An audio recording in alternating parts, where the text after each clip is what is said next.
Y este episodio llega a ustedes gracias a Global Mind Therapy, consultora de psicología social orientada a la intervención de grupos, equipos de trabajo y comunidades.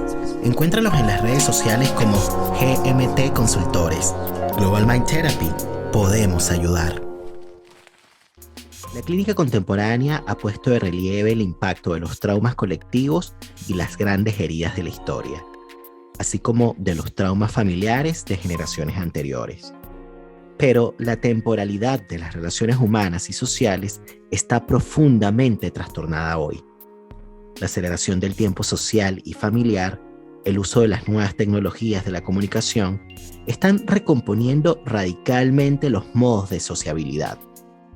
¿En qué medida las contingencias actuales sanitarias, económicas, sociales, climáticas, pueden permitirnos imaginar un futuro abierto a nuevas formas de relacionarnos? ¿Cómo podemos diseñar un futuro lo suficientemente seguro y abierto a lo inesperado cuando la incertidumbre nunca ha sido mayor? Son preguntas que se hace Rosa Heiting, nuestra invitada de este episodio del podcast. Para Rosa, los trastornos de la temporalidad determinan modos inciertos de relación, que son respuestas a tiempos específicos de cada individuo, y dificultan el establecimiento de zonas de intercambio. Las múltiples formas de temporalidad familiar y cultural nos conducen a la cuestión del proceso temporal de filiación, es decir, del reconocimiento del lugar que tenemos en un conjunto social. Yo soy Nelson Ruiz y estoy muy contento de tener con nosotros a esta invitada. Ella es Rosa Heiting en La Palabra y el Vínculo.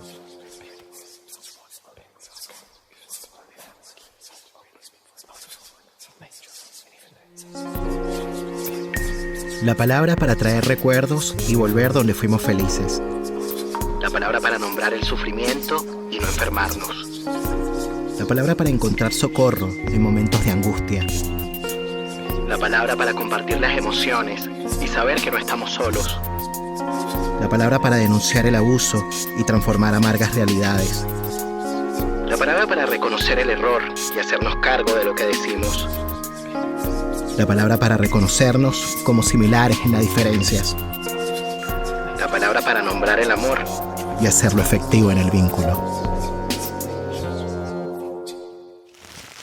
Bien, damos la bienvenida a un nuevo episodio del podcast La Palabra y el Vínculo. Hoy estamos con una invitada de honor. Nos encontramos con Rosa Heiting, que es doctora en Psicología y Psicopatología Clínica de la Universidad de Lyon 2, Francia, con más de 40 años de experiencia como psicoanalista de grupo, pareja y familia. Su recorrido de alguna manera comenzó en la Argentina con Pichón Rivière, quien la marcó profundamente pasando por una inmersión con autores europeos hasta llegar hoy a un diálogo con escritores de diversos continentes.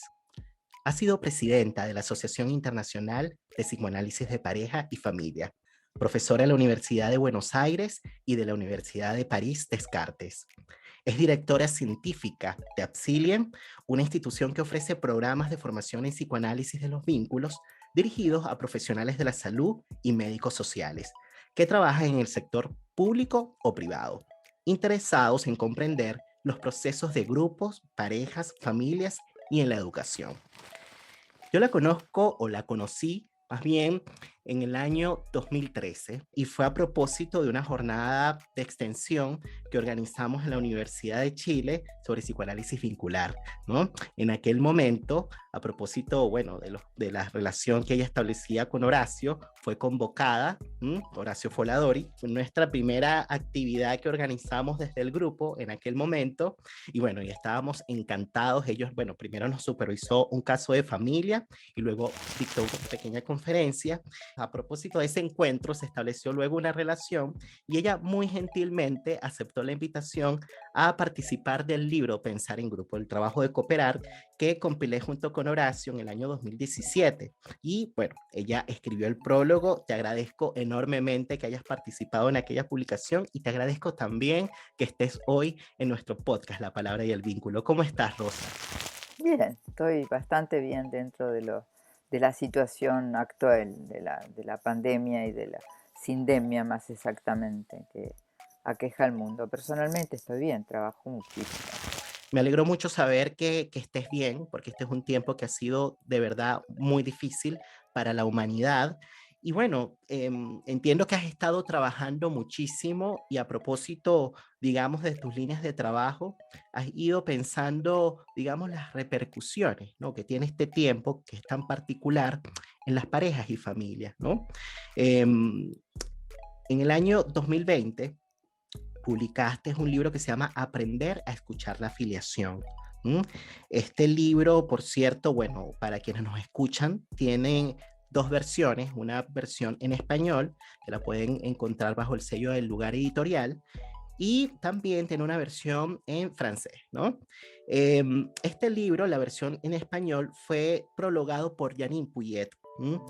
Y ella decía lo siguiente en este prólogo: para iniciar esta conversa voy a traer las palabras de Janine y allí vamos a ir pensando un poquito lo que ha sido este tiempo. Janine decía lo siguiente en el prólogo de este libro: creo que hoy tenemos un nuevo desafío producido por las crisis de valores desencadenadas por la pandemia. No podría omitir este tema en un libro que se ocupa de los vínculos. El COVID-19 ha producido un cambio sorpresivo en las familias, parejas, vida social, amistades, etcétera.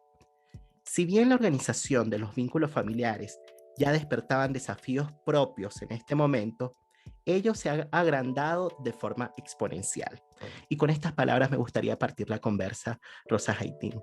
¿De qué forma crees tú que vino a impactar, ¿no?, la pandemia a estos conjuntos, ¿no?, a las parejas, a las familias e incluso a las amistades? Janine Puyet decía que vino a, de alguna manera, a extremar algo que ya venía dándose, ¿no? Como que se extremó. ¿A qué se refería con eso? Mira, lo extremo es que la pandemia es aún irrepresentable.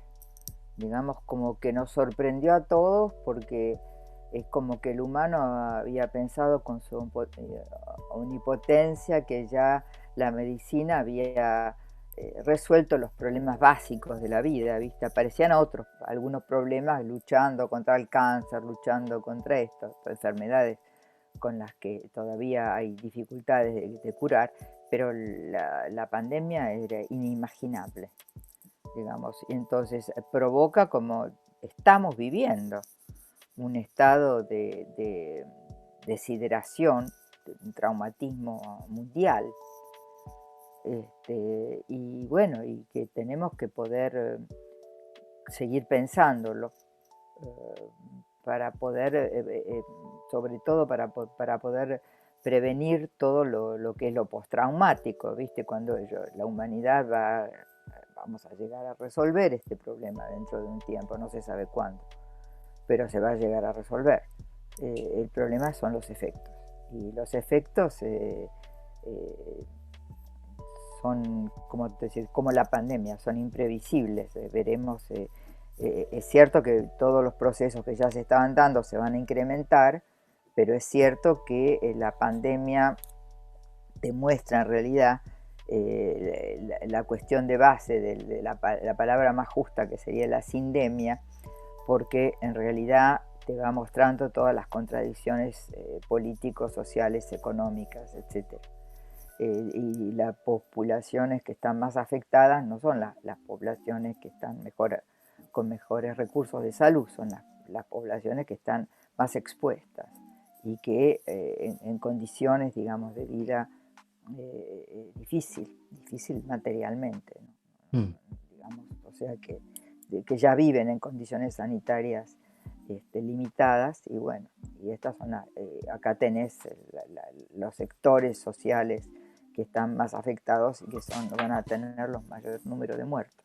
Lo que Mm. no quiere decir que, bueno, que afecte a todas las clases sociales y a todas las edades. Es decir, al principio se pensó que era para las personas mayores, y hubo como terrible lo que pasó con las personas mayores, no, yo te digo, en Francia, donde la gente está maltratada, fue maltratada, prohibieron que los hijos vieran a sus padres, aislaron los viejos totalmente, los aislaron totalmente, y la gente se murió sola, digamos, sin rituales, sin despedidas, condiciones de maltrato enorme. Ahora volvieron, ahora están diciendo que bueno, que no, que autorizaron una visita por día, digamos, pero se olvidaron de lo que fue el primer confinamiento, que la gente estaba aislada. O sea que te das cuenta que es cierto lo que decía Janine, digamos que esta situación de catástrofe mundial exacerba lo que está de base, lo que son los sistemas de salud sometidos a intereses políticos y económicos. Y lo mismo ahora pasa con las vacunas. Por ejemplo, en Francia no hay vacunas. Vos te das cuenta, en un país como Francia no hay vacunas. Y desmontaron la universidad, la desmontaron totalmente. Todos los que salimos, nosotros jubilados, cerraron los puestos. Y bueno, ¿no? Entonces no hay redes de investigación suficientes. Esto es claro que es así. Pero además, por ejemplo, están viendo qué vacuna dejan entrar y qué vacuna no dejan entrar de acuerdo a la situación política y económica, ¿entendés? O sea, que la Increíble. gente se muere y estos no previeron nada. Y hacen un error detrás del otro. Todos los días, hoy se dieron cuenta que hay una vacuna que no es buena, pero entonces en vez de probarlo y testarlo, lo largan por los medios de difusión, y la gente está en pánico. Es decir, la gente está perdida, digamos, ¿entendés? O sea que no ha habido, sí, no hay nada. Yo creo que estos equipos, por lo menos aquí, no tienen asesoramiento psicológico, desde el punto de vista de la grupalidad de la institución, porque si tuvieran asesoramiento se moverían de una manera de poder acompañar a la población, contenerla, tranquilizarla, y no es lo que hacen, todo lo contrario. Entonces digamos que la angustia es mayor, te das cuenta que la gente está, ya sea los que no se quieren vacunar en Francia porque no quieren vacunarse, o los que quieren vacunarse y no tienen vacunas, no hay vacunas, no hay nada. O del modo de organización, ¿viste? Ahora hace una semana, 15 días, aceptaron que los farmacéuticos vacunen. Vos que andar a Argentina y el ejército vacuna en Argentina, ¿viste? Sí, es como de no creer, digamos, como que esta situación es muy seria y bueno, agudiza el problema es lo que viene. Y que yo creo que ahí sí vamos a tener mucho que hacer en el tema de la violencia que esto va a desencadenar y el traumatismo que esto significa, ¿no? Y Mm. todas las consecuencias, porque además la gente está en las familias y en las parejas, hay, viste, como incertidumbres, la gente que pierde el trabajo, o en las familias que no hubo escuela. Acá en Francia, por lo menos eso, al poco tiempo autorizaron que los niños vayan a la escuela. Pero en los países que los niños no van a la escuela, te das cuenta, una familia, una pareja que tiene que trabajar y tiene que guardar los hijos si no tenés familia alrededor o no, o con modos de guarda, de cuidado. Es muy complicada la situación, digamos, y Es, eh, es bastante está compleja y compleja y según los países está mejor o peor. claro. Y bueno, me parece tan importante que hayas hecho, digamos, esta lectura a partir, bueno, de los condicionamientos sociales que hay y políticos, porque no se puede pensar esto, digamos, sin conectarlo, sin establecer un puente con aquello, porque si no sería una lectura bastante simplista, ¿no? O Además te limitada. muestra, la situación misma te demuestra lo que antes podríamos, qué sé yo, en Francia por lo menos son postulados teóricos, pero que ahora, viste, lo ves todos los días, digamos, ahora ya no cabe ninguna duda, porque es cierto que no todo el mundo está en el psicoanálisis vincular y no todo el mundo ha aceptado las condiciones económico-sociales desde el vamos, viste, yo vengo de la Argentina, de la escuela de Pillón, son otras referencias, digamos, donde lo social estuvo desde el vamos en mi manera de pensar el psicoanálisis y la psicología, pero no es el caso de la mayoría en el mundo. Y ahora las condiciones te están demostrando que o crees, no, hay una demostración directa sobre la realidad. O sea, sí que bueno, son situaciones complejas, pero yo pienso que también pueden servir a demostrar, a poner en evidencia situaciones que estábamos sosteniendo y que no se discutían, pero ahora pienso que están demostrándose. Lo que pasa es que nos queda mucho, mucho trabajo para Me gustaría detenerme en dos palabras, ¿no? Que has utilizado, Rosa. La primera, traumatismo, ¿m? Y la otra, no lo dijiste con estos términos, pero la voy a ampliar yo, que tiene que ver con ruptura, ¿no? Bueno, a propósito, digamos, de lo que decías de estas personas que estando, digamos, aisladas, eh, bueno, tuvieron que morir sin establecer ni siquiera un contacto con las personas cercanas, ¿no? Mm, Y bueno, hay un texto que tú escribiste para un libro que se llama La infancia y sus encuentros, que es un libro compilado por Diego Blanco. mm, Se lo voy a mostrar acá al público, a los oyentes. mm, La infancia y sus encuentros, ¿no? O escritos a partir de la experiencia de Casa del Encuentro. mm, Rosa participa con un ensayo que se titula Rupturas y separaciones en el grupo, ¿no? mm, Y en este escrito tú decías algo así como que frente al traumatismo social, familiar, político y de desarraigo, lo importante es el trabajo de la contención, ¿no? Pero una contención que se tiene que dar a nivel intersubjetivo, entre varios, ¿no? mm, Desde el entre. ¿No? Entonces, en este escrito tú decías algo así como que no es la separación lo que lleva al traumatismo, es la mm, ruptura sin mediación de palabras. mm, Y esta parte me parece clave y lo podríamos linkear un poco con esto que venías pensando. Este mm, es un podcast que no necesariamente escuchan profesionales que están dedicados al psicoanálisis o a la psicología mm, clínica, también está dirigido a un público en general. Y me mm, gustaría ir como por parte, ¿no?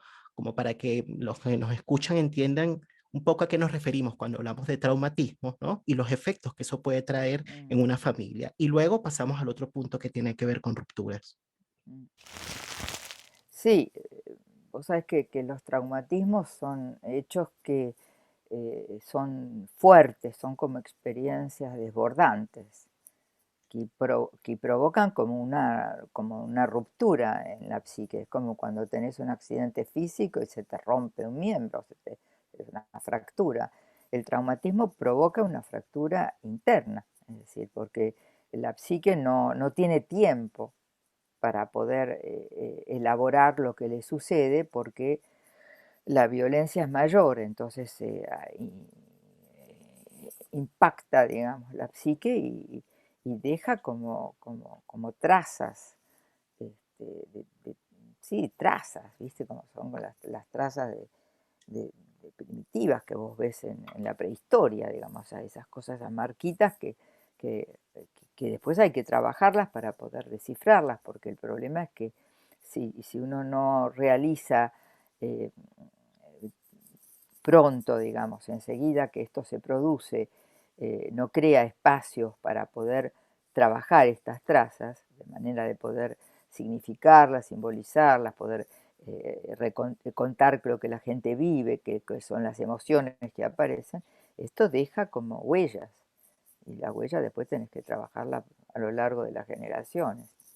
Entonces el trabajo actual es muy importante porque, digamos, de lo que podamos poner en marcha a nivel de las instituciones o a nivel de la comunidad, de poder crear como espacios de poner palabras a esto que la gente vive y que esto es una manera de ayudar a paliar los posibles efectos diversos que provoca un traumatismo. Porque un traumatismo te puede deprimir, se puede decir del lado de la depresión, el suicidio, etcétera, pero también puede decir del lado de las enfermedades psicosomáticas o de la violencia mayor, de actos de violencia, que es lo que estamos observando.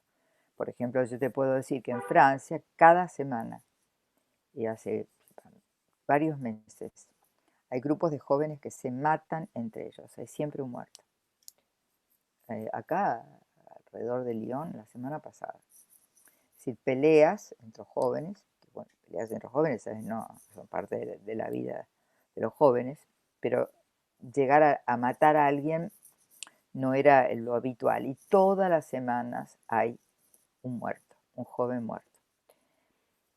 Esto te va dando un indicio de lo que puede llegar a pasar si las sociedades, las comunidades, los países no escuchan bien lo que pasa y no ayudan, no acompañan a poder, sí, poder calmar la angustia de la incertidumbre que aparece actualmente. El problema es la incertidumbre, que no sabemos qué sé yo qué va a pasar. Yo, por ejemplo, te veo ahora, me encantaría ir a Chile, imagínate las ganas que tengo, pero ¿cuándo? Es que cuando voy a volver, no lo sé. Entonces, ¿qué hago? Te veo, como no, esta es la otra respuesta. Yo hice formación online hace mucho tiempo en línea, hace muchos años, hace como, sepa, 10, 12 años que estoy en esto, porque la Escuela de Pillón de Buenos Aires me apuntaló para que lo hiciera, porque ellos lo hicieron por las distancias de la Argentina, lo hacen hace mucho. Y bueno, menos mal que yo tengo este útil, porque antes lo usaba como, ¿cómo te puedo explicar? Para poder comunicarme con distintas partes del mundo, porque bueno, como soy franco-argentina, evidentemente, viste, las dos partes me tiran. Sí, no, ya tú vienes Pero trabajando ahora, desde hace años a distancia, en yo línea, hace tienes, años, pero sí, sí. ahora tengo una novedad. Estoy traduciendo todo el sitio que tenía en francés, lo estoy haciendo en español. Así que en un mes el sitio va a estar, se tradució, pero tengo que corregir, no voy a Wow, alargar así. O tremendo sea que trabajo. todo va a estar, sí, todo va a estar. Y esto te digo que es la pandemia, ¿viste? Yo así que yo creo que frente a la pandemia, yo organicé un congreso internacional de gran nivel, cuando a nadie fue la primera que se le ocurrió que había que hacer un congreso. Teníamos organizado un congreso en Panamá. Ujú. Yo cuando vi esto dije, no vamos a Panamá ni soñando. Le dije a la colega, habíamos organizado, habíamos alquilado el lugar, el hotel, viste, las salas, el programa estaba armándose. Y de un día para otro dije, no, no vamos a poder ir. Lo agarré, le planteé todo el webmaster y le dije, mire, ayúdeme a pensar un modelo de congreso en línea. Y ahí es lo que vos participaste, que fue una obra de arte, pero le digo Increíble. que no, nos llevó 6, 7 meses, era rapidísimo, por la velocidad de, Claro, porque lo de convirtieron de porque presencial a tenés digital. que, no, es que si no reaccionás rápido, ¿entendés? Y lo que a mí me asombró en ese momento, yo te voy a escribir un artículo, ¿cierto? Porque me lo pidieron los ingleses, la Tavistock, que es lo siguiente. Cuando yo tuve la idea, primero estaba como presidenta de la internacional tenía que consultar mi CA, ¿viste? Mi cuerpo, mi comité de administración. Y yo les consultaba, pero nadie me contestaba. Yo estaba desesperada, dije, pero ¿qué pasa? ¿Qué sé yo? Qué raro, ¿viste? No sé, ¿por qué no? En general la gente me contestaba siempre. Tuvieron como 2 meses. Yo seguí trabajando, ¿eh? Pero ¿por qué? Porque en realidad la pandemia produjo un estado de sideración en donde la gente estaba como encerrada en sí para poder sostenerse. Entonces no estaba la energía, ¿viste? Yo te digo, por ejemplo, la IPA, APA en Buenos Aires, habíamos organizado todo un congreso, pero habíamos trabajado mucho más que por lo internacional. Habíamos trabajado 6 meses con Harold Lasky, con Irma Morosini, toda la gente de APA. Y yo le dije a ese que escúchame, larguémoslo por, eh, por internet, larguemos en línea. Y la APA no aceptó. ¿Pero por qué? Porque estaban desesperados, ¿entendés? O sea que la primera reacción. Y la cuestión que se te plantea es, ¿por qué yo reaccioné tan rápido? Yo soy argentina y soy argentina, pero por ahí por mi energía de vida, pero yo soy una resistente a la dictadura. Es decir, yo si estoy acá, es como porque reaccionamos rápido para ver cómo podíamos resistir sin renunciar y sin irnos. Bueno, tuvimos suerte, ¿viste? No digo lo contrario. Mm. Pero la escuela de Buenos Aires, la escuela de Pillón, armamos como redes de sostén y seguíamos diciéndolo, trabajando sin decir. Vos a veces podés hacer grandes discursos políticos. Nosotros no decíamos nada, vos hablás del psicoanálisis y podés tener distintas posturas, decís todo desde tu campo de acción, no tenés por qué estar haciendo Claro. ningún discurso. Y yo creo que la cuestión de esa experiencia que marcó mi vida en realidad, como resistente argentina, me dio como una fuerza en el cual tengo como una sensibilidad especial en la cual yo veo lo que va a pasar, pero veo el pronóstico enseguida, pues no solo como psi, viste que ese es mi trabajo, pero veo el movimiento. Y así largamos el Congreso. Largamos el Congreso que fue un éxito mayor Sí. que ahora lo estamos traduciéndolo al ruso, lo vamos a traducir al chino, lo vamos a pasar en todas las lenguas para los países que no hablan otras lenguas que el español y el francés, que no hablan francés, inglés, español.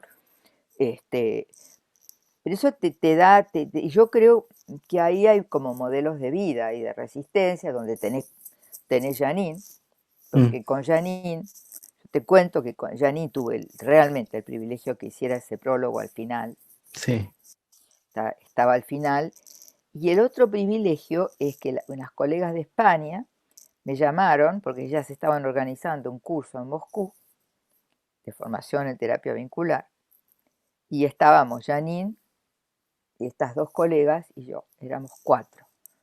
Y Janine trabajó con nosotros hasta el final de su vida. increíble. O sea, viste, y yo creo que estos modelos identificatorios que tienen que ver con Janine, pero también tienen que ver con Mimi Langer, que la peleó hasta el final,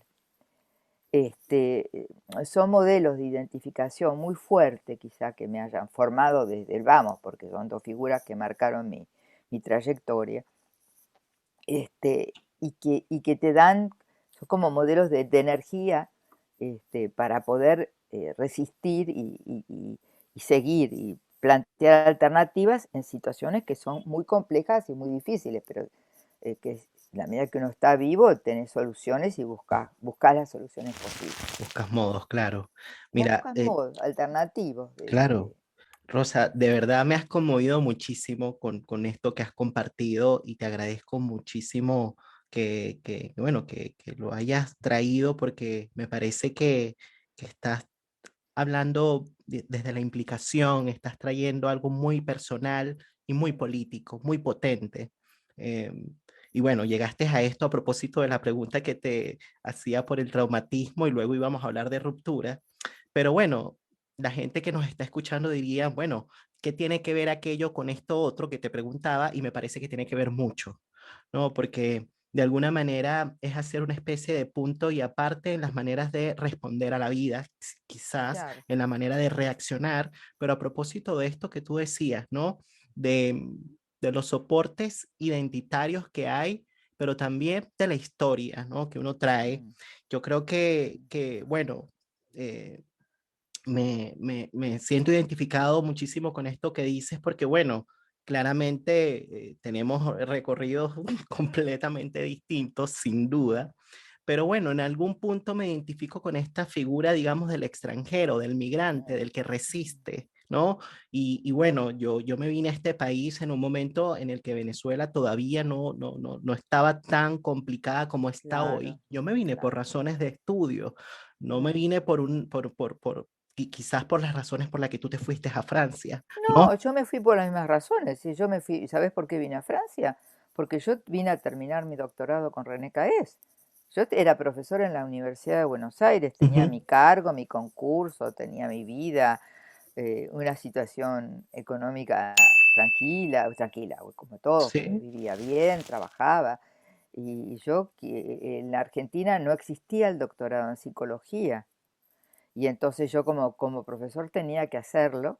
Mis queridos colegas, muchos se iban a Brasil a hacer cualquiera, y yo decidí, yo encontré a Caes, Caes venía a Buenos Aires post dictadura a dar conferencias, y después Caes organizó un seminario en Brasil, y yo me inscribí y llevé el proyecto de mi tesis. Yo había empezado una gran investigación sobre los grupos masivos en la enseñanza en la en el Universidad de ochenta y Buenos dos Aires.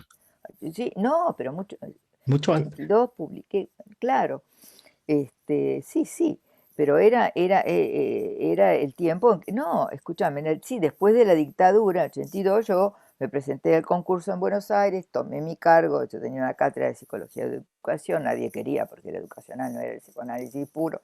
Yo había trabajado 20 años con problemas de aprendizaje, sabes que es el origen de mi Ujú. carrera. Yo tengo libros en español que tendría que recuperar y reeditar porque es una pena que estén ahí muertos. Y bueno, y entonces yo presenté acá, y yo tuve después de la dictadura hubo una entrada masiva de estudiantes a la Universidad de Buenos Aires. Y como yo tenía la cátedra de psicología educacional, yo empecé a estudiar el tema de la masividad en la enseñanza. Ujú, Ese fue mi tema de origen de tesis. Entonces, trabajé un año, la Facultad de Ciencias Económicas me pagó, me puso equipos, me puso sociólogos, me puso un equipo y trabajé un año. Y como me di cuenta que el material era impresionante, lo fui a ver a CAES, a Río, y ahí CAES aceptó la dirección de mi tesis. Yo me vine a Francia como vos te fuiste a Chile. Yo me vine a Francia, yo me aguanté la dictadura y me vine cuando todo, nadie se movía, ujú. porque el peso estaba equiparado al dólar y la Argentina creía que era muy rica. Y yo me vine ahí a estudiar con CAES. Yo vine a terminar mi doctorado. Y aquí me quedé. Pero Claro, pero me pareció muy interesante esto que decías de responder rápido, pero a propósito, digamos, bueno, de tu recorrido histórico, no tanto claro, porque de alguna manera, bueno, la claro, como que experiencia que se a da. propósito de la experiencia de vida, ¿sabes? Mm, Porque pensaba muchísimo que hay veces que se tiende como y bueno, sobre todo los que nos movemos en estos círculos, ¿no? Del psicoanálisis, de la psicología, en fin, tendemos mucho a psicopatologizar las cosas. Entonces mm, inmediatamente dicen, mm. ay, qué compulsivo, ay, qué ansioso, ay, qué narciso, ay, es que quiere aparecer, ay, qué rápido, ay, pero como que no se espera, ay, y tiene que ver con otras cosas, y tiene que ver Sí, con otras cosas. Y son esos lecturas son que de verdad, movimientos narcisistas, viste que pero es terrible. lamentablemente hoy yo di una clase antes que estoy contigo, di una clase en Moscú.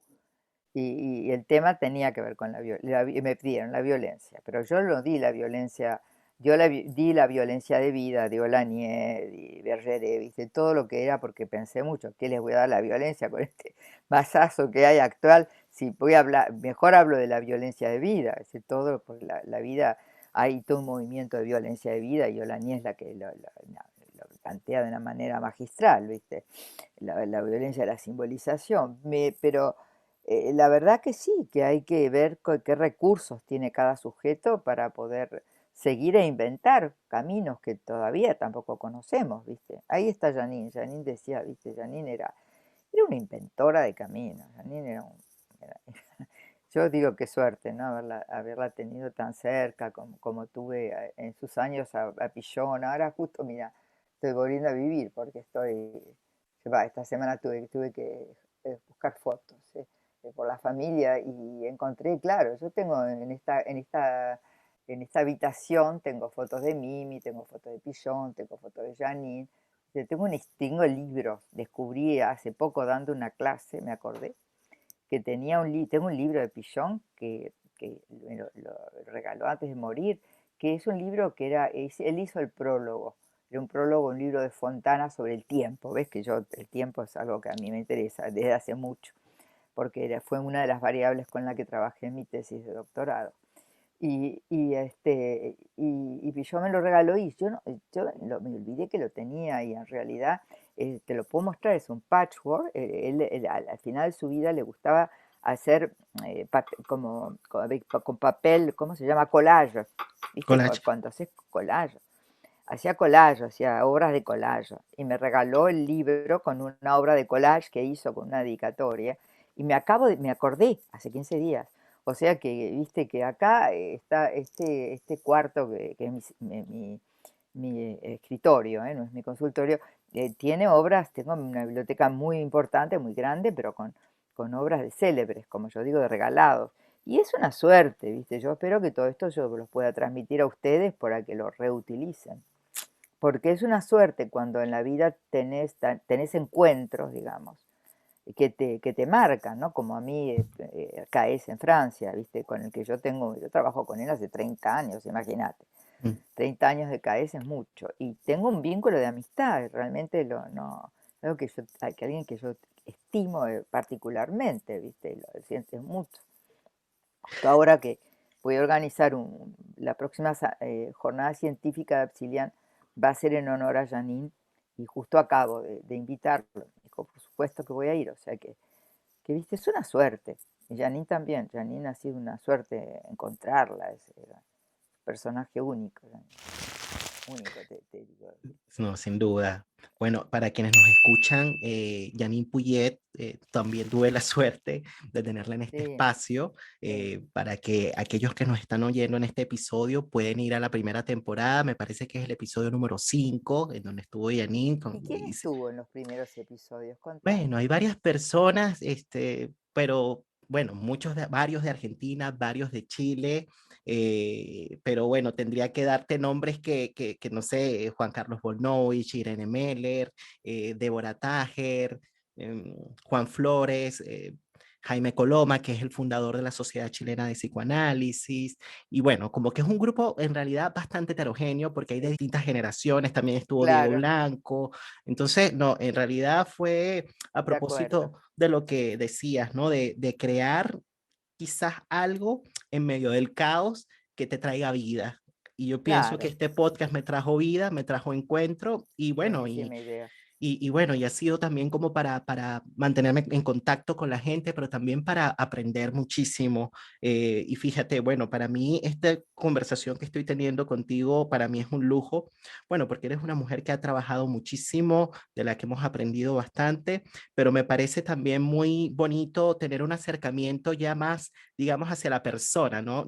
Claro, No la gran escritora que ya todos sabemos que eres, pero también tener un acercamiento hacia la persona. Quería quizás volver un poco a esta idea del traumatismo y de la ruptura, Rosa, porque fíjate que, bueno, a propósito de la pregunta que me hacías, ¿quiénes han estado para esta segunda temporada? Yo no sé si mientras las personas nos ven ya salió o no ese episodio, yo creo que sí, pero también va a estar Marcelo Viñar, ¿no? Que de acuerdo. seguramente tienes Sí, conocimiento sí, de quién es. claro. Marcelo Viñar, fíjense, para quienes nos escuchan, escribió un artículo, un ensayo para este libro que se llama Espacios de Tiempo, que es una Ajá, compilación hecha por Roberto Aceituno para la Universidad de ajá, Chile. sí, Y bueno, un libro que trata sobre temas sobre la clínica de lo traumático y procesos de simbolización. Y hay algo que dice Marcelo Viñar que está muy en línea con esto que has ido pensando, Rosa, en relación a los traumatismos sociales, a las rupturas. Y él dice que solo nos humanizamos a través de pertenencias y lealtades conflictivas con nuestros ancestros y contemporáneos, en continuidad o ruptura con la tradición, tramitando dolores y alegrías que iremos transmitiendo sí. a nuestros descendientes. Bueno, este pedacito de ese ensayo a mí me pareció muy bonito, pero también me parecía que estaba muy conectado con tu manera de pensar, ¿no? Un poco estos temas, ¿no? Relacionados con la clínica de lo traumático. Y te quería preguntar, Rosa, acerca de eso, el tema de la ruptura, ¿no? El tema de las lealtades, que son conflictivas, dice él. Y bueno, ¿cuándo una ruptura es necesaria y cuándo una ruptura es destructiva? Porque fíjate que de pronto quizás trayendo un poquito de tu historia y de tus experiencias, por ahí decías, bueno, pasaron algunas, o sea, tuviste algunas circunstancias de vida que te llevaron a establecer un punto y aparte radical, ¿no? Y en ese sentido se dio una ruptura, ¿no? Respecto de lo instituido, ¿o no? Bueno, vamos a pensarlo un poco. Mira, el tema de ruptura es una palabra fuerte, porque vos podés pensar que Geist tiene un libro que se llama Crisis, Ruptura y Dépassement, sobrellevar la ruptura. Yo creo que la ruptura hace situaciones extremas. Eh, lo que yo te digo y cuando te hablo de rupturas, hay, qué sé yo, rupturas radicales. Que para mí la ruptura radical es la muerte, ¿viste? Te hace una ruptura radical, te vas, chao. Lo otro, yo lo llamaría como crisis, ¿entendés? O sea, crisis de diferenciación generacional, porque eh, la ruptura es igual a traumatismo, ¿entendés? La ruptura es cuando no tenés vuelta. A veces hay rupturas, pero no son lo mismo que las crisis. Mira, Rodríguez, con quien yo trabajé, yo tenía mucha estima, un loco lindísimo. él tiene un libro, es muy loco, que se llama Separaciones necesarias. Mm, Está toda la historia del psicoanálisis ahí adentro, ¿eh? Y yo pienso que lo que podemos pensar en lo que son las separaciones necesarias, que a veces las separaciones son necesarias, y el distanciamiento es necesario, el alejamiento es necesario, la diferenciación es necesaria.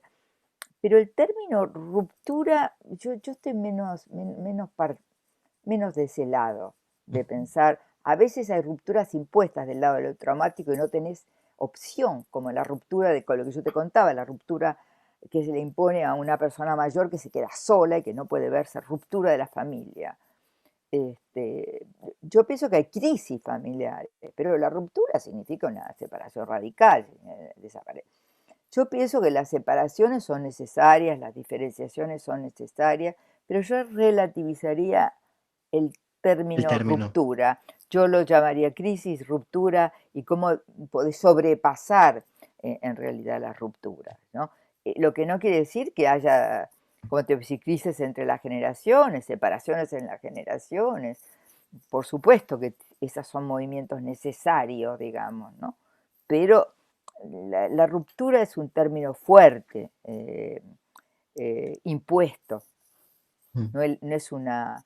Y a veces estás impuesto a eso, pero no es, para mí está ligado al genocidio, a la muerte, a la destrucción, este, o a la pandemia. claro, Este, que produce una pero ruptura del tiempo, por ejemplo. sí, bueno, rupturas temporales hay, digamos, como es que las llamas rupturas o las llamas brechas. Sí, a veces hay rupturas temporales, ¿viste? Yo no es el tema que he trabajado sobre la ruptura temporal, sobre todo yo he trabajado sobre una noción que es la cuestión de las formas de vínculo primitivo, si vos querés, lo temporal, cómo los vínculos se estructuran desde el vamos por el tiempo, por el ritmo biológico en el vientre materno y cómo este protorritmo genera un tipo de estructura vincular, Mm, en todo caso, un modo de vincularse. Este, pero la palabra ruptura en mi vocabulario la limito a las situaciones extremas. realmente traumáticas, Claro, a traumáticas. propósito de este ensayo que te mencionaba de Marcelo Viñar, él decía que hay distintos tipos de terrores, ¿no? Como que, bueno, que hay un terror que está asociado, por ejemplo, a esto que mencionabas, ¿no? A la guerra, al genocidio, ¿no? Pero que también hay terrores que frío, que está relacionado con la marginación, con la exclusión, con la segregación, con la discriminación, y que en muchas ocasiones queda como encerrado, se queda como en el silencio ese terror, ¿no? Y esto es parte, digamos, de los efectos de lo traumático, ¿no? Ese otro tipo de terror, Rosa, que está relacionado con esto frío, ¿no? De lo que él habla, ¿de qué forma podríamos quizás abordarlo, ¿no? Y abordarlo no solamente en términos quizás clínicos, ¿no? Digamos, en relación a lo que nosotros podemos hacer como terapeutas o analistas, sino también abordarlo a nivel social, sobre todo, como pensando quizás en una sociedad. ¿Cómo pensar esto? Y bueno, no sé si quizás eh, pensarlo desde la familia, por ejemplo, como para partir por allí, ¿no? Para mí el genocidio es una cosa particular y lo otro tiene que ver con, si vos querés, con formas de exclusión, formas de marginación violentas y violencias como radicales, te diría. Hay una noción de Salzman que ella habla de la pulsión anarquista y es interesante porque Salzman es una psicoanalista francesa que murió del cuarto grupo de psicoanálisis, era, y ella, no sé si ella o su familia estuvieron en Auschwitz, directamente vivieron el genocidio.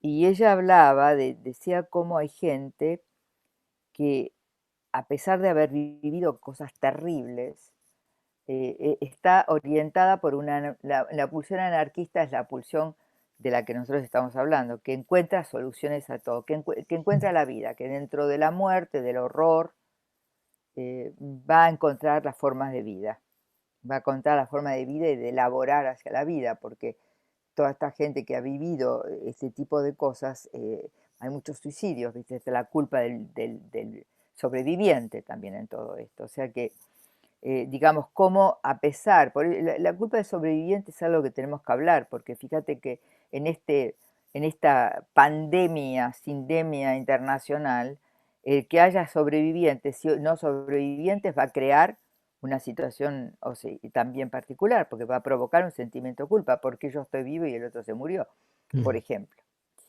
Te digo desde lo que vos decís, desde la segregación, desde sectores que están segregados, que no tienen condiciones mínimas ni de salud, ni de vida, condiciones indecentes de vida, ¿eh? En todos los países. O sea que lo que hay que ver es que la violencia va a aparecer en distintos grados a partir de este traumatismo que estamos viviendo y que eso hay que definirlo como un traumatismo mundial. Pues, para ver qué hacemos, ¿eh? Yo pienso que hay que pensarlo para poder ver cómo ayudamos a crear espacios de simbolización, mm. poder salir de este estado de deshidratación que vivimos. Como para ir cerrando, Rosa, quizás retomar algo de lo que fue tu presentación en aquel Congreso Internacional de Psicoanálisis de Pareja y Familia, que se celebró de manera online, ¿no? De este que mencionabas. Y esto se hizo entre el 21 y el 25 de octubre del 2020. Y el título de la presentación de Rosa fue Los ritmos del presente en psicoanálisis, ¿no?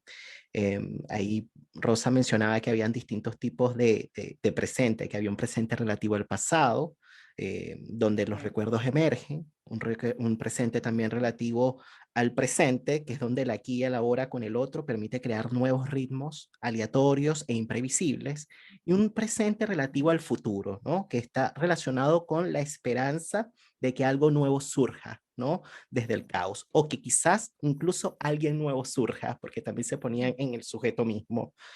Bueno, fíjate que en esta presentación tú te hacías una pregunta, ¿no? Que podríamos quizás retomar. Tú decías, ¿cómo es que los vínculos se organizaron durante la experiencia del confinamiento? ¿O cómo se organizaron los vínculos durante la experiencia del confinamiento? ¿Cómo escuchar hoy el tema, por ejemplo, del protorritmo en un mundo contemporáneo del coronavirus? Y bueno, para los que nos escuchan, el protorritmo es un concepto desarrollado, bueno, no sé si es específicamente desarrollado por ti, pero es una noción que, No, ¿sí? es una noción que yo desarrollé. Te explico de dónde viene, Vale. porque como yo he trabajado con Pillon desde mi adolescencia, Pillon hablaba en relación a la epilepsia, él hablaba de un patorritmo, de la patología del ritmo en la epilepsia, que es un concepto fundamental. Y a partir del trabajo en realidad con chicos con problemas de aprendizaje, yo empecé ahí trabajando, me di cuenta que cada chico tenía un protorritmo vincular con el sujeto, como sujeto cognoscente. Y empecé a trabajar el concepto a partir de eso, los primeros libros son eso. Mm, Y después pasé esto a lo que tiene que ver con la familia.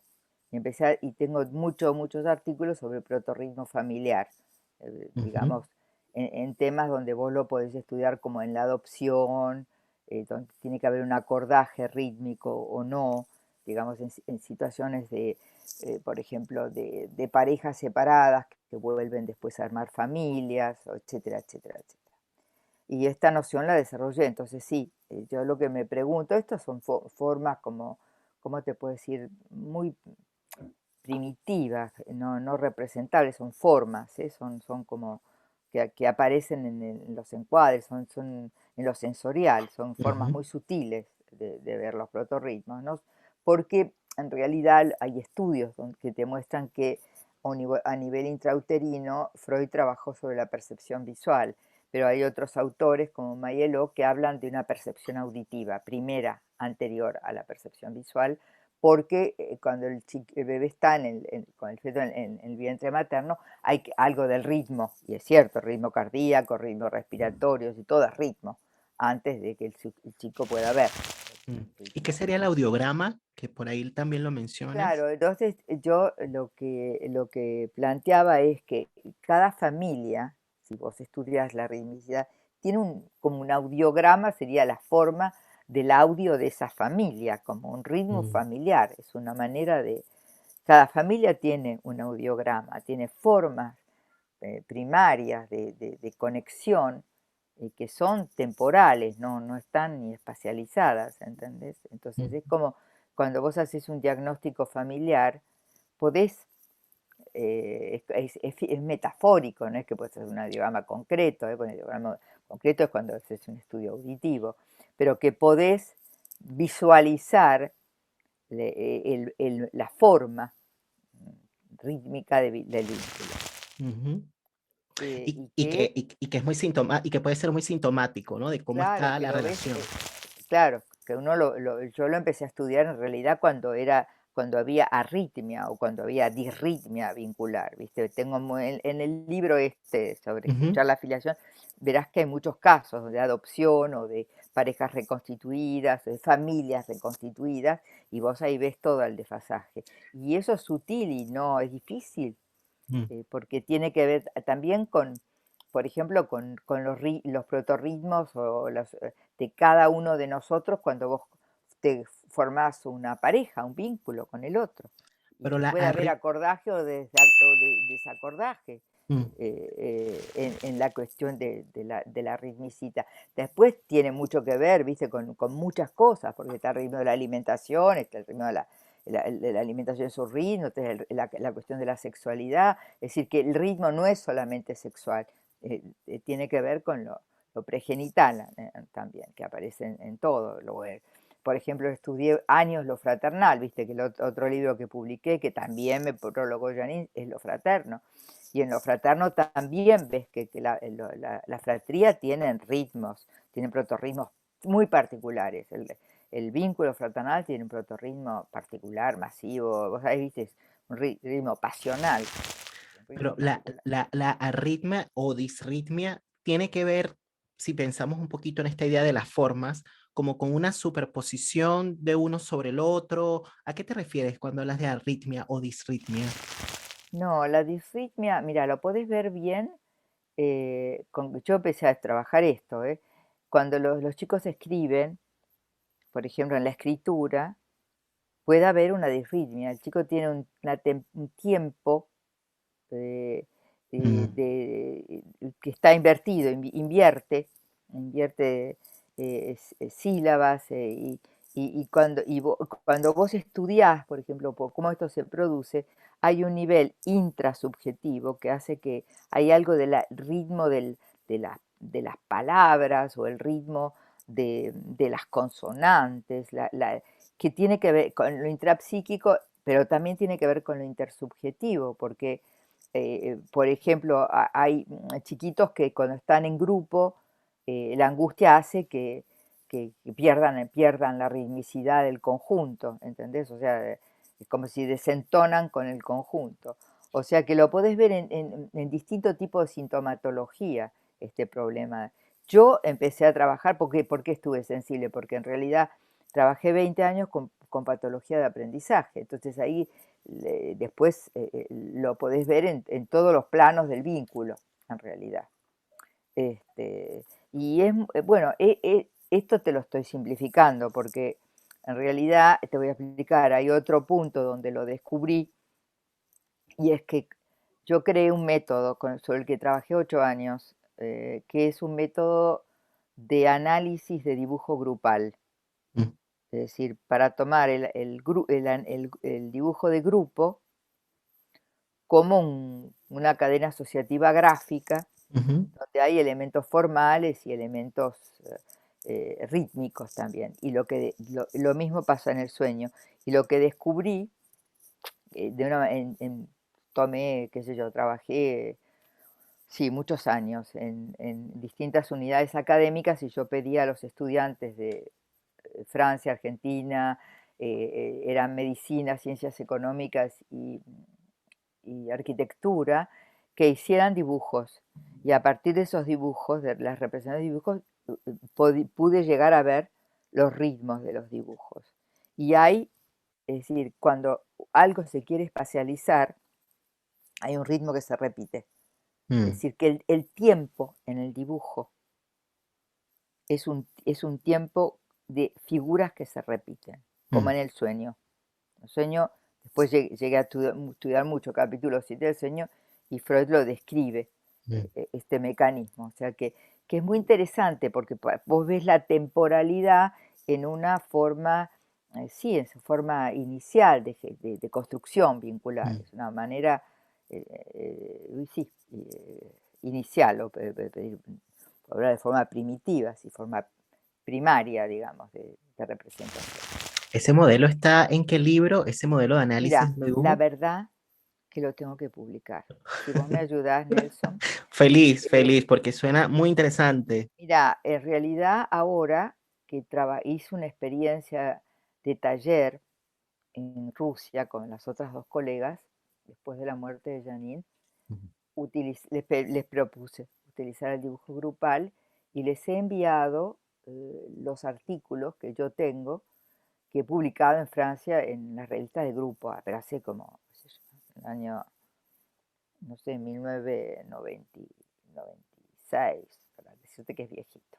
mm. Y esto es lo que quisiera poder Está muy dedicarme a. interesante porque es muy técnico. Me Sí, parece y que es ahí muy... además es un método que, ¿cómo te voy a explicar? Porque cuando empecé a hacer la investigación en la universidad, Caís me quería convencer de que utilizara un test del espacio con una figurita. Y yo decía, con unos muñequitos, además era carísimo y lleno de maderita, de figuras de madera, ¿eh?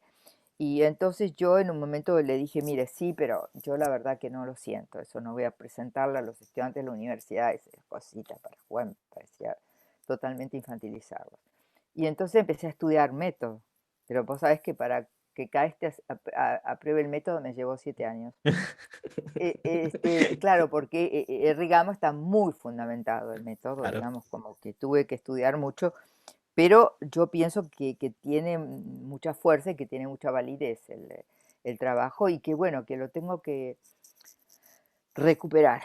Ahora que Sí. terminé mi presidencia y tengo otras cosas, voy a estar más en el campo de la publicación, este, voy a ver si puedo recuperar muchas cosas que he escrito hace mucho y que, bueno, está publicado en revistas en Francia, no está editado en español. Claro, como dices tú, sería bueno, recuperarlos y a partir de ahí quizás crear una nueva publicación. Sería muy Claro, crear una interesante. aplicación y por ahí permitirle a ustedes que los sigan usando y que vean otras cosas, porque, viste, son como etapas, pero son técnicas de evaluación muy fáciles, porque vos tomás un grupo de 20 personas, yo, ¿sabes cómo lo hago ahora? Con la pandemia, fíjate lo que inventé. Con la pandemia, como no podía ver las familias y tengo chicos, descubrí que en el Zoom hay formas Sí. de pintar, de Una dibujar. pizarra, claro, ¿Viste? No, no, y tenés para hacer dibujos. tal cual. Entonces, utilicé el dibujo en la pandemia. Tengo montones de dibujos grupales hechos en Zoom. Y la vez Maravilloso. pasada, como teníamos que ir a Moscú y no podíamos, la pandemia no te dejamos ver, hicimos lo mismo. Yo les pedí a las chicas, utilizamos el dibujo grupal como técnica para el seminario de Moscú. Y hay unos Interesantísimo. dibujos impresionantes. No, no, porque además trabajás la grupalidad en eso, ¿entendés? O sea, como que son dibujos grupales, yo no analizo el individuo, yo analizo la grupalidad y ahí podés ver todos los mecanismos de la difracción, la disociación, ves cómo el grupo se está construyendo. Es una maravilla, porque vos en un ratito te haces un diagnóstico de la situación eh, muy rápidamente. Mm. Y yo lo tendría que hacer para dárselos a ustedes y que lo sigan utilizando para ver qué les da, ¿viste? Con los grupos, la familia, las parejas. Sería Bueno, maravilloso. Sabes que volviendo a esta presentación, Rosa, tú decías que el compromiso amoroso, pensando en la pareja, depende de la capacidad de aceptar los ritmos de organización defensiva del otro, claro, ¿m? claro, Y en especial sus momentos de falla. Todos fallamos, ¿no? sí, Y bueno, y se dice fácil, pero en un momento de confinamiento parece que aquello es difícil, ¿no? Entonces tú te hacías la pregunta de qué modo quizás em, este tiempo que se caracterizó por la simultaneidad momentánea de los acontecimientos, como que todo pasaba a la vez, ¿no? sí, Todo sucedía a la vez, y por la pérdida de los ritmos de los acontecimientos sociales y también de la desaparición de secuencias cronológicas fijas y estables, algo así como que, mm, bueno, algo que de alguna manera nosotros sabíamos que se iba a hacer a cada hora y en cada día, no sé qué, todo eso se vino a mover, ¿no? A todo, propósito del confinamiento, todo, del teletrabajo, de llevar el trabajo a la casa, todo eso todo. hizo que se hiciera muy difícil compatibilizar la vida cotidiana con el mundo laboral y social, porque lo social se volvió online y que todo eso era, digamos, por ponerlo en palabras simples, como un caldo de cultivo de arritmias y disritmias en la pareja, ¿no? Que podía quizás em, hacerse difícil el encuentro, ¿no? Porque había como una especie de asincronía vincular. Yo no Eso es sé un si todo nivel. esto lo podríamos de pronto traducir como para que la gente un poco lo escuche y entienda. Mira, es un nivel, porque es cierto que cuando vos estás con el otro todo el día, y cuando en realidad estás acostumbrado a que los chicos vayan a la escuela, que cada uno vaya a su trabajo, que cada uno vaya a su estudio, que cada uno haga su actividad, de golpe tenés que estar todos juntos y tenés que ver cómo la temporalidad, ¿entendés? Como el ritmo de cada uno, porque además está el ritmo individual, cómo se articula eso con las mil tareas que vos tenés que enfrentar al mismo tiempo. Pero ahí hay dos tipos de experiencias. Mira, hay gente que la pandemia le ha servido mucho para frenar la locura de los viajes, de los movimientos externos, la dispersión, ¿viste? El hombre moderno que está por todos lados, qué sé yo. Y de golpe el hombre moderno tenía que estar en su casa, con el cotidiano, así, viendo lo cotidiano, asumiendo lo cotidiano. Y esto también en parte ha humanizado, ¿entendés?, a cierto sector social. O sea que, y ha reforzado los vínculos, porque como estabas adentro y tenías que ayudarte, porque ¿no? Ha creado como un repliegue familiar o un repliegue en las parejas que del lado de lo positivo, te diría, como un reencuentro, de estar contento, de estar vivo, de estar con el otro. Y también ha creado todo lo otro que vos decís, ha creado la crisis, la pelea, la carga emocional extrema, la violencia, ha reactivado, bueno, pero como decía Janine, todo también tiene que ver con lo previo, pero con un presente que también puede ser distinto, ¿entendés? Puede reparar cosas que antes no podían hacer. Está todo. Yo no diría solo la patología. Yo diría que también, yo sí creo, yo estoy convencida que si llegamos a poder capitalizar bien este momento difícil, vamos a salir mucho más fuertes. Fortalecidos. Sí, mucho más, como te voy a decir, como que la gente va a valorar más lo primario y lo secundario, ¿viste? Lo que realmente, que Importa. hay cosas que ni vale la pena, digamos, etcétera. Puede exacerbar más los narcisismos, como también puede exacerbar la solidaridad, porque ahora necesitamos todos de todos, porque si no, no vamos a salir. Acá hay trabajo colectivo a hacer. Así que yo te abro la esperanza también. Yo pienso que bueno, que esperemos que el hombre... Ustedes en Chile viven distinto, porque además la naturaleza en Chile es distinta, está al lado ahí, está más cuidada que acá en Europa. ¿Viste? Mm. Es otra comida, otro aire. No sé, a mí, no sé si es la distancia que me ha hecho idealizar las condiciones de vida de Chile, puede ser, pero yo creo que eso de vivir entre la cordillera y el océano te protege de muchas cosas, Mm. te protege. Protege, es protectora, pero también puede encerrar, ¿no? Como que tiene Sí, dos sí, dimensiones.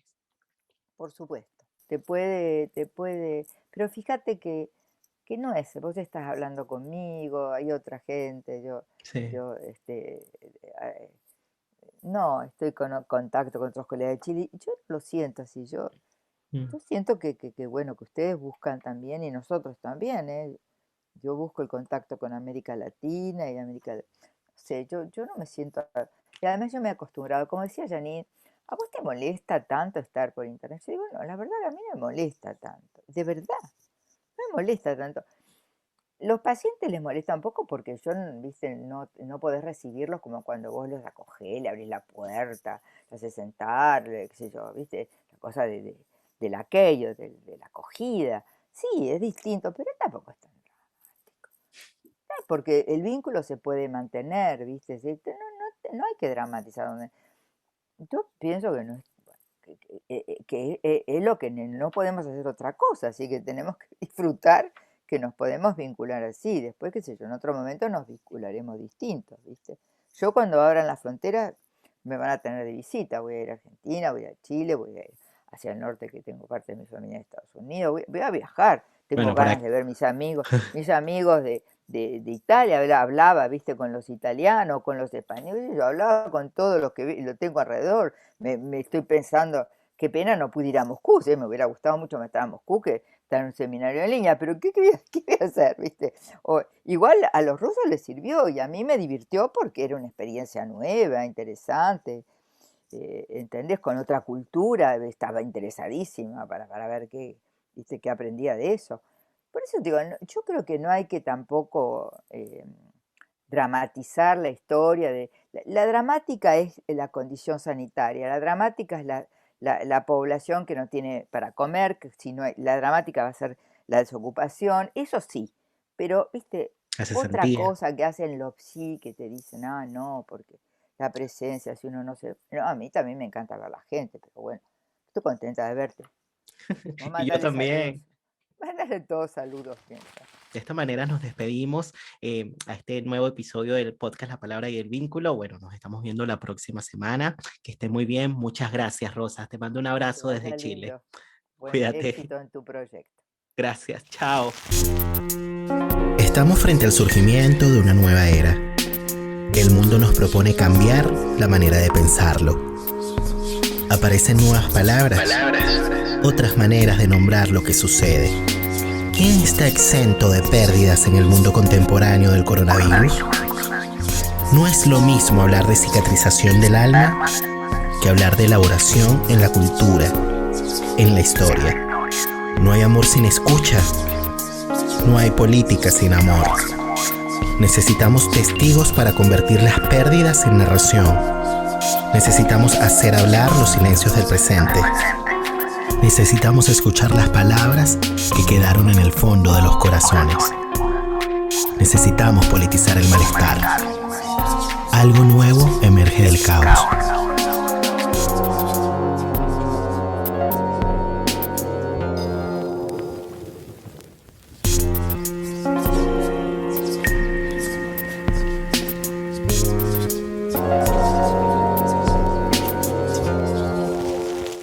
Quise darme unos minutos más para agradecerles a ustedes la compañía. Gracias por estar allí del otro lado de la pantalla. Recuerden que si les gustó este episodio, dale like, porque esas cosas como que ayudan en este mundo del YouTube. Y si existen personas que les interese este contenido, pues por supuesto, compártanlo con ellos. Recuerden que este programa es patrocinado por Global Mind Therapy, Podemos Ayudar, que es una consultora de psicología social dedicada al abordaje de los grupos, equipos de trabajo y comunidades. Visiten la página en Facebook o el Instagram, la cuenta en Instagram bajo el @GMT Consultores, ¿no? Una consultora de psicología social, trabaja desde el psicoanálisis y desde el psicodrama y de la cual también participo. Ahora sí, nos estamos viendo entonces la próxima semana. Cuídense mucho y que estén bien. Chao.